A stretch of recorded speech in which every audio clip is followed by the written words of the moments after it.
Vamos ver agora a resposta da letra C da questão 2. Vamos ver como nós encontramos as tensões pós-defeito nas barras vizinhas à barra em curto-circuito. A questão 12 é a nossa questão da prova. Nós vamos direto a ela. O primeiro passo é calcular a contribuição dos geradores. Para então nós podermos calcular as quedas de tensão devido às correntes de curto na barra 1, na barra 2 e na barra 3. Já sabemos que na barra 4 a tensão pós-defeito é igual a zero, já que o curto é um curto sólido. Mas para sabermos as quedas de tensão na barra 1 e na barra 2, nós vamos precisar saber qual é a contribuição de cada gerador, ou seja, por onde circula a corrente de falta e qual é a variação de tensão que essa corrente está causando no circuito em relação ao estado pré-falta. Primeiro, vamos montar o diagrama de Thevenin, que é ligeiramente modificado. A gente está aqui apenas atribuindo a tensão de Thevenin, que ela está com a polaridade aqui de acordo com a corrente de curto nesse diagrama, e as contribuições dos geradores vão estar nessas localizações onde estavam os geradores. Mas esse diagrama é o diagrama de Thevenin do nosso curto-circuito. Vamos realizar uma transformação ΔY, e assim nós iremos deixar o circuito um pouco mais simples. E aí vou montar o diagrama de Thevenin mesmo, o circuito equivalente. Nesse circuito equivalente, está um pouco diferente do diagrama que a gente fez, porque no circuito a corrente de falta e a tensão de Thevenin estão no sentido normal de um circuito elétrico. A corrente de curto-circuito foi calculada a partir da impedância de Thevenin, e eu apenas repeti ela aqui porque nosso interesse aqui é calcular as tensões. Vamos realizar uma outra transformação ΔY para facilitar o circuito. Por quê? A primeira coisa que eu vou fazer aqui é tentar calcular a contribuição do gerador 1, ou seja, eu quero saber qual é a corrente que circula nessa impedância. Se a gente voltar para o diagrama original, a queda de tensão na barra 1 é a queda de tensão em cima da impedância anterior à barra 1, entre a barra 1 e o gerador, devido à corrente de falta. Então, nós precisamos saber que corrente de falta circula bem aqui, que vai causar variação na barra 1. Que vai ser essa corrente que vai passar bem aqui, tá vendo? Então, para isso, eu vou simplificar ao máximo o meu circuito de Thevenin sem excluir essa barra, porque essa é a corrente que passa nessa barra que eu vou precisar. Então, realizamos a transformação ΔY, que deixou o circuito mais simples, mas ainda não está suficiente para a gente calcular. Então, eu realizo uma outra transformação ΔY e aí sim, eu consigo calcular a contribuição do gerador 1. A contribuição do gerador 1, IG1, ela vai ser a corrente I1 dividida por esses dois ramos. Vou calcular primeiro a corrente I1, que é a parcela da divisão de corrente de ICC4 entre a carga e esse ramo. E aí sim, voltando para o diagrama anterior, a corrente G1 vai ser a divisão de corrente da corrente I1 por esses dois ramos. Aí sim eu tenho IG1, que é a corrente que circula nas impedâncias entre a barra 1 e o gerador.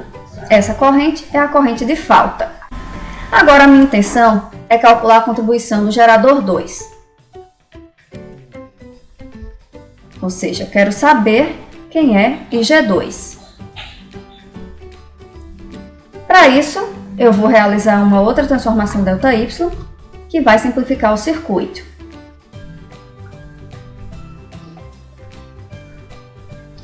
Vou realizar uma outra transformação ΔY e vou simplificar ainda mais. E aí sim, nós temos condições de descobrir quem é a corrente que circula na carga 3, visto que ela vai ser a divisão de corrente entre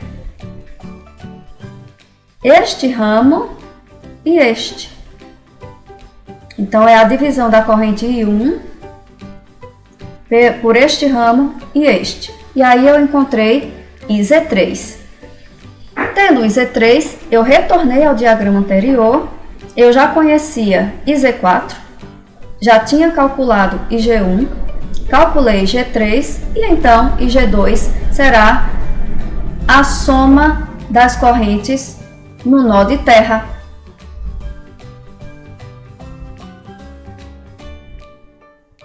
Tendo calculado as contribuições de IG1 e IG2, eu posso calcular ΔV1 e ΔV2.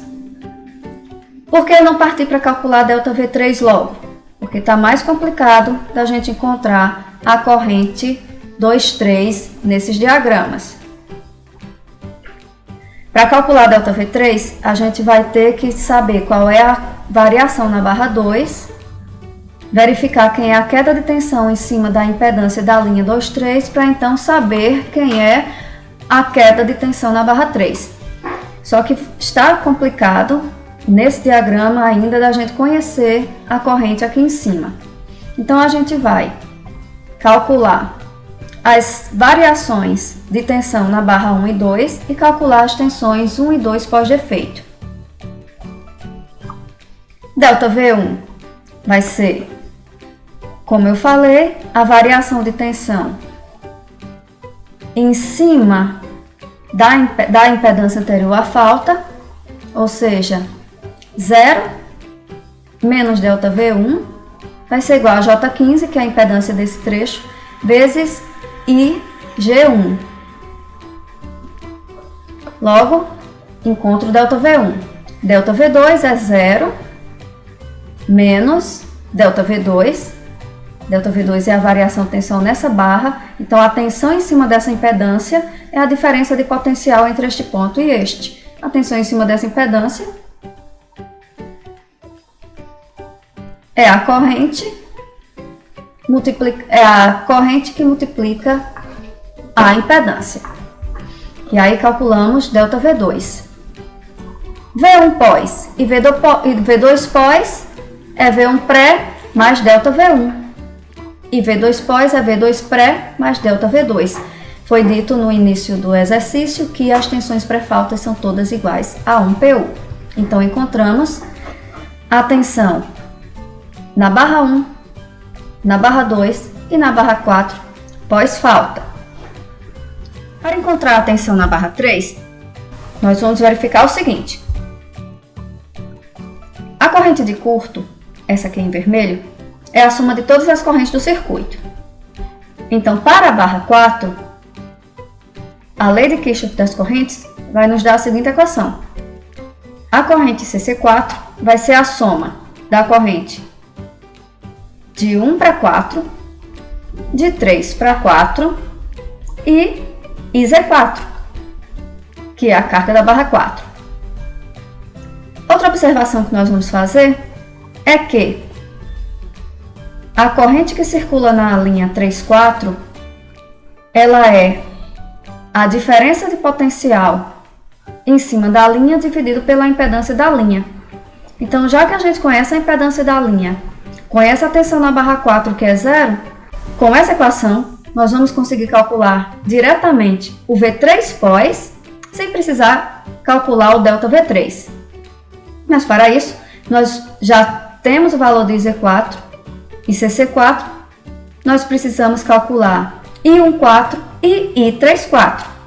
I14, nós vamos usar a mesma equação. Ela é a diferença de potencial entre as barras dividido pela impedância da linha entre as barras. Pela lei de Kirchhoff das correntes, encontramos I34. E aí, substituímos nessa equação.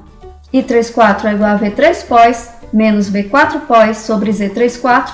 E aí sim, encontramos V3 pós, ou seja, encontramos a tensão pós-falta na barra 3. E é isso aí, pessoal. Até logo!